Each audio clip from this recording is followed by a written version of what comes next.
네, 한국은행이 금리 인상을 단행했습니다. 기준금리 인상은 지난 2011년 6월 이후 6년 5개월 만인데요. 이로써 사상 최저금리의 시대도 막을 내리게 됐습니다. 전문가와 함께 관련 소식 짚어보도록 하겠습니다. 곽수종 경제평론가 나오셨습니다. 어서 오세요. 네, 안녕하세요. 네, 앞서 저희가 좀 짧게 영상 구성으로 보여드렸습니다만 한국은행이 0.25%인 기준금리를 0.50%로 올렸습니다. 1.50%로 올렸습니다. 0.25%포인트 이제 인상된 건데 먼저 어떤 요인으로 이렇게 금리를 인상했다라고 보십니까? 지금 금리를 올리는 이유는 여러 가지가 있는데 가장 중요한 이유가 이제 한국 경제가 어느 정도 나아지고 있는 상황이라는 게 기본적인 내용이 돼야 될 것이고요. 두 번째 내용은 세계 경제가 전체 2008년 서프라임 모기지 부실로 인해서 발생했던 여러 가지 위기 상황이 어느 정도 긴 불황의 터널을 빠져나오면서 경기 회복 기조로 들어가고 있다. 그래서 그 당시에 풀었던 재정 팽창이든 통화 팽창이든 팽창 정책 기조로 해서 돈을 풀었던 돈들을 이제는 좀 흡수를 해야지만 전반적인 세계 경제가 안정적인 기조에 들어갈 것이다라고 해서 세계 경제가 지금 긴축 기조에 들어갔거든요. 거기에 발맞추다 보니까 우리나라 경제도 호흡을 같이 하는 측면에서 한국은행이 금리 인상을 말씀하신 대로 6년 5개월 만에 올렸다 이렇게 보여지고 조금 전에 말씀하실 때 이제 최저 금리 수준을 넘어서기 시작을 했다. 이제 더 이상 그 바닥권은 아니다라고 했는데 아직까지도 0.25%포인트 올렸다 하더라도 사실상 1.5% 정도면은 그다지 높지가 않다. 왜냐하면 우리나라 소비자 물가 수준이 한 1.5%에서 2% 수준이라고 하면 실질 금리를 치면 아직까지도 한 0%에서 한 0.5% 수준에 머물고 있기 때문에 금리적 측면에서 그렇게 높은 측면은 아니다. 단 이번 금리 인상이 계속되는 금리 인상의 신호탄인가 아니면 여기서 하나의 시장에 주는 하나의 앞으로 경기가 너무 뜨거워지게 되면 계속해서 올릴 수 있다라고 하는 신호인가. 이 두 가지 신호의 신호 체계를 제대로 이해하면 될 것 같습니다. 그런 걸 좀 하나하나 좀 짚어봐야 될 것 같은데 먼저 그러면 인상 시기와 폭은 적절하다고 보시는지 어떻습니까? 글쎄요, 대부분 은행들이 세계 은행들이 미연준도 그렇고 0.25%포인트 올리는 것을 하나의 기본적인 정책으로 하고 있으니까 크게 어긋나지 않는 한 한국은행도 거기 수준에 맞추지 않았나라는 것이고요. 속도 측면에서 이제 처음 올리기 시작을 했으니까 지켜봐야 이게 되는데. 6년 5개월 만이니까요. 6년 5개월 만인데 미국 같은 경우도 2015년 12월 달에 처음 올리기 시작을 했거든요. 그리고 유럽은행도 올해부터 올리기를 시작을 했고 그러다 보니까 2011년에 올리게 된 금리를 내렸던 이유는 미국 서프라임 위기와 함께 EU의 경제 위기, 그리스발 경제 위기가 도지면서 우리나라도 조금씩 금리를 낮춰가는 것이 맞다라고 해서 금리를 낮췄거든요. 그런 측면에서 보면 유럽 경제도 지금 상당히 좋아지고 있고 그리고 미국 경제도 호황이 되고 있고 이러다 보니까 금리 올리는 시기로 선택한 것은 적절했다. 왜? 이번 달 12일부터 13일 사이에 미 연준이 공개시장회의를 엽니다. 그래서 아마 올해 마지막 금리 인상을 결정할 것인데 시카고 선물시장에서도 그렇고 미국 조야에서는 경제 분야의 전문가들은 홍일 확률수를 거의 100% 가깝게 보고 있기 때문에 금리 인상이 미국 쪽에서 이루어지면 그때 올리기보다도 선제적으로 한번 방어 차원에서 올리는 것도 낫다. 환율도 올라갔잖아요. 0.2%포인트는 충분히 제가 말씀드렸지만 기본적인 정책의 기본율이기 때문에 그다지 높다고는 할 수가 없는데 뒤에서도 말씀을 나누겠지만 이것이 가계부채라든지 부동산 시장이라든지 또 환율 시장에 어떤 영향을 줄 것인가는 0.25%포인트 한 번 올렸다고 해서 이게 영향을 확 준다는 게 아니고 한 번 올리는 게 앞으로 계속 올릴 것에 대한 신호인지 아니면 더 올릴 수 있다라고 하는 그 가능성을 시장에 이렇게 예방주사를 놓듯이 예방주사를 놓은 것인지는 판단해 봐야 되겠죠. 이제 0.25%포인트 정도 올린 후에 시장에 어떤 반응이 나타나는지 이제 파급 효과들을 보면서 이제 결정을 하겠다라는 거네요. 한국은행 아마 그럴 것 같습니다. 네, 그럼 이제 파급 효과를 좀 살펴보도록 하겠습니다. 금리 인상에 따라서 바로 이제 연관이 되는 게 바로 대출 금리일 것 같은데 근데 시중은행들은 오히려 주택담보대출 금리를 하향 조정했단 말이에요. 이거 좀 어떻게 봐야 됩니까? 우리은행에서 아마 제일 먼저 반응을 했을 것 같아요. 우리은행은 아시다시피 정부가 지분이 많죠. 그러니까 이제 정부가 기준금리를 올리면 대부분 이제 시장금리가 올라갈 걸로 예상들을 하시기 때문에 가계부채라든지 주택담보대출이 올라가지 않는 거 아닌데 정부는 나름대로 준비를 한 것 같아요. 무슨 말씀이냐면 임대주택도 공급하겠다. 신혼부부나 청년들에게 공급하겠다 하는 플랜을 발표를 했고 또 방금 말씀하셨지만 주택담보대출은 오히려 좀 하락하는 그런 측면을 보임으로 해서 실수요자가 주택을 마련하고자 할 때는 충분히 대출도 받게 하고 지금과 같은 이자율 수준에서 대출이 이루어질 수 있도록 함으로써 부동산 시장의 어떤 급냉 이 부분은 막아야 된다. 왜 그러냐? 부동산 시장은 우리나라 가구에서 가지고 있는 자산 중에서 60% 이상의 비중을 차지하고 있는 자산입니다. 보통 한 80% 정도 보시면 됩니다. 내가 100만 원 자산이 있다 그러면 80만 원이 부동산에 묶여 있거든요. 그래서 이 부동산이 대부분 담보대출로 이루어져 있기 때문에 예. 이 담보대출의 금리를 올려버리게 되면 1억에 0.25%포인트면 25만 원 정도 올라가는 예. 거거든요. 이제 그렇게 되면 부담이 될 가능성이 있으니까 4억이면 100만 원이잖아요. 그러니까요. 그러니까 이제 그 부분에 있어서만큼은 정부가 예의주시하고 있다. 너무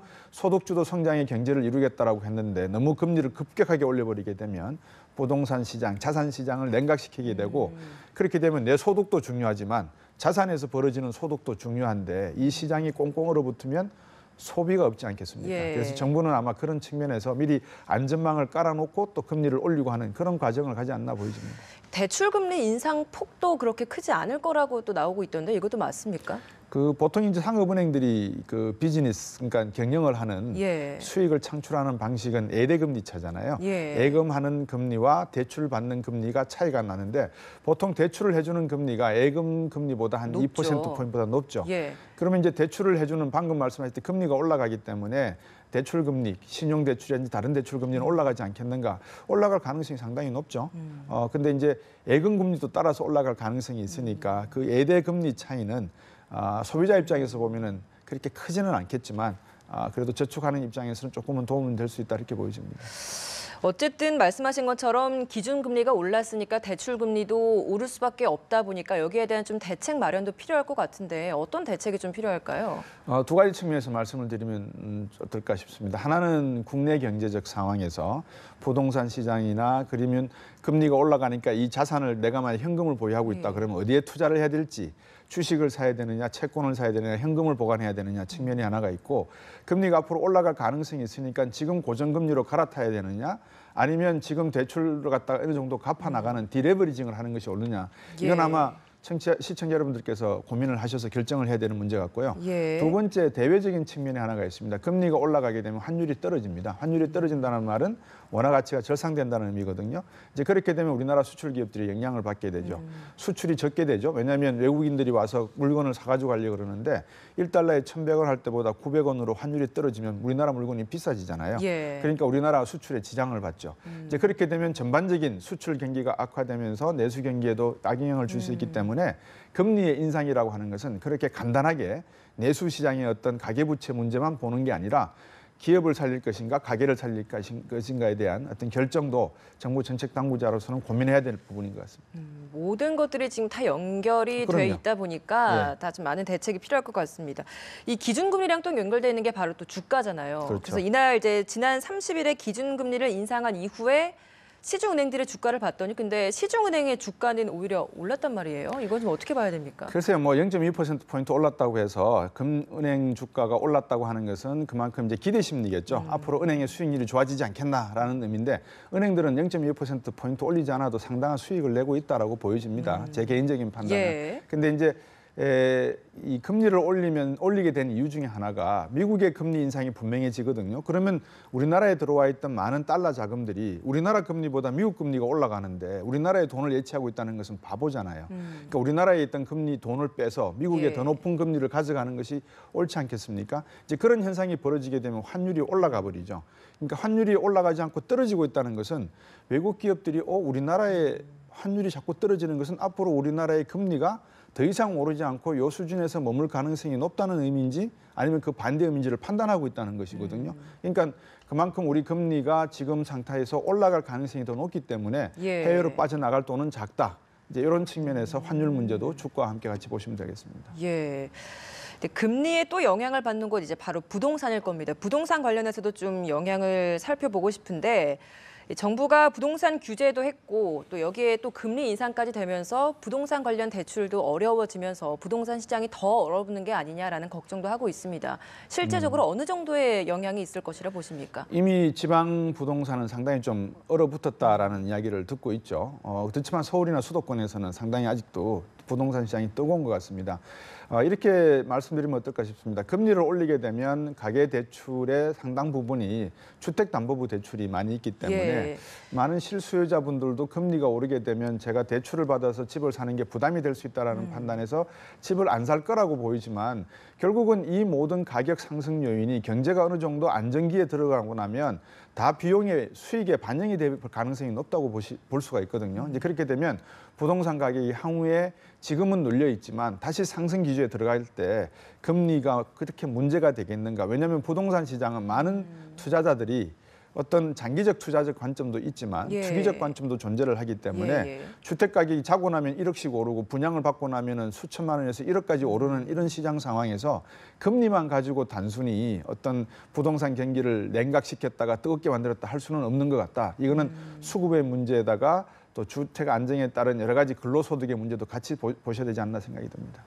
어쨌든 중산층이 내 집 마련을 하는 데는 좀 어려움이 있지 않을까라는 생각이 드는데 그 부분은 좀 어쩔 수 없을 것 같습니다. 중산층의 연 소득이 지금 현재 한 5천만 원 정도로 보시면 되거든요. 5천만 원에서 7천만 원 정도 놓고 보시면 서울 시내 아파트 가격이 평균 5억 정도로 놓고 있습니다. 그러면 물가 상승을 감안해서 앞으로 5년 내에 평균 가격이 6억 정도 된다. 이렇게 놓고 보면 7천만 원 소득자가 중산층 가족이 순순히 자기가 근로소득으로 저축을 해서 집을 마련하는 것은 뭐 잘 아시다시피 10년 이상에 걸릴 수가 있다.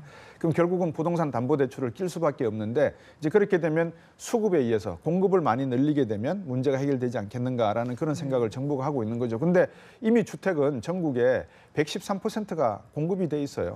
문제는 서울 지역에 주택 자가 보급률이 47%밖에 안 돼요. 그러니까 한 사람이 두 채씩을 가지고 있다. 이게 이제 문제다 보니까 많은 임대사업자들에게 손가락이 향하고 있는데 임대사업자들의 입장에서는 정당한 사업이고 소득을 내고 있으면 임대사업자들도 건전한 투자 활동이기 때문에 이 부분을 어떻게 미스매칭되는 부분을 정부가 풀어낼 것인가 고민을 좀 해야 될 겁니다. 이 서민 경제 지표라고 할 수도 있는 게 소비자 물가 동향 아니겠습니까? 지난 11월에 소비자 물가 지수를 봤더니 102.72%. 작년 같은 달과 비교를 해보면 이게 1%대 성장에 그쳤다고 합니다. 또 지난달보다도 오히려 0.5%포인트 하락했다고 해요. 이게 하는 입장에서도 낮은 물가가 계속 이어지는 것들을 좀 고민을 할 수밖에 없을 것 같은데요. 낮은 물가가 계속 이어지면 금리를 올릴 이유가 별로 없죠. 사실상. 왜냐하면 지금 세계 유가를 놓고 보더라도 50달러에서 70달러 선이 내년에도 가능하다라고 전망이 나오고 있고 유가가 안정적일 경우에 우리나라의 소비자 물가가 급격히 올라갈 이유는 별로 없습니다. 그런데 방금 미국 물가도 보면 한 1.0%에서 1.5% 사이에 이렇게 머물고 있고요. 우리나라 경제도 1%에서 2%대의 소비자 물가가 만들어지고 있고 우리나라 실업률은 3.8%, 미국 실업률이 4.1%, 10월달 실업률이거든요. 그럼 전반적인 경기는 상당히 안정적인 상황이기 때문에 미국 입장에서 금리를 올린다라고 하는 것이 이미 7조 가량의 돈이 풀린 상태에서 2조 정도를 흡수를 했거든요. 그래서 테이퍼링이라고 하는 전문 용어를 쓰고 있습니다만 앞으로 5조 원 정도를 더 걷어들여야 된다는 게 미국의 입장입니다.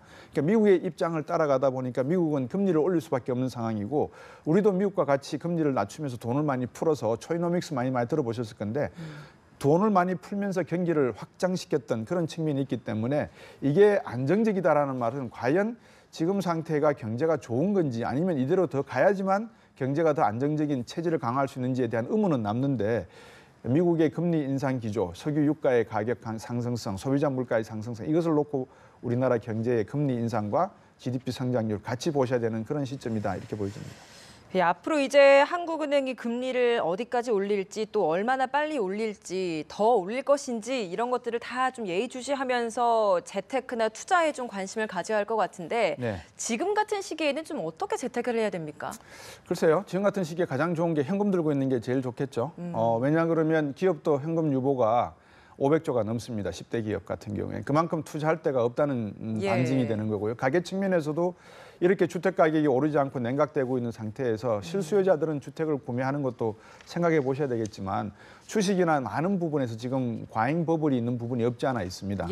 주가 지수가 2007년 글로벌 금융위기가 날 때 주가 지수를 생각해 보시고 지금 우리의 주가 지수를 생각해 보시면 반도체가 이끌어낸 주식 가격이다. 여기에 많은 투자자들이 개미 투자가들이 현혹되어서 일시에 투자를 했다가는 마치 비트코인이 $10,000를 넘어가는 형상처럼 일시에 버블이 꺼질 수 있는 위기가 있다. 위험이 있다는 것이 미국 쪽에서 끊임없이 나오고 있는 지적이기 때문에 우리 투자자들도 대부분이면 주식이라든지 이런 투기적인 또는 투자적인 어떤 단기 수익을 노리시는 것보다는 예. 중장기적인 관점에서 현금이라든지 예금 쪽으로 가져가시는 것이 안전하다 보여집니다. 마지막으로 하나 은행을 통해서 예금이나 적금을 하거나 또 대출을 할 때 이걸 고정금리를 하는 게 좋은 건지 변동금리를 하는 건 좋은 건지 어떻게 좀 추천하시겠습니까? 대출금리 같은 경우에는 고정금리가 당연히 지금 좋을 같은 거다라고 시기에, 예. 생각이 듭니다.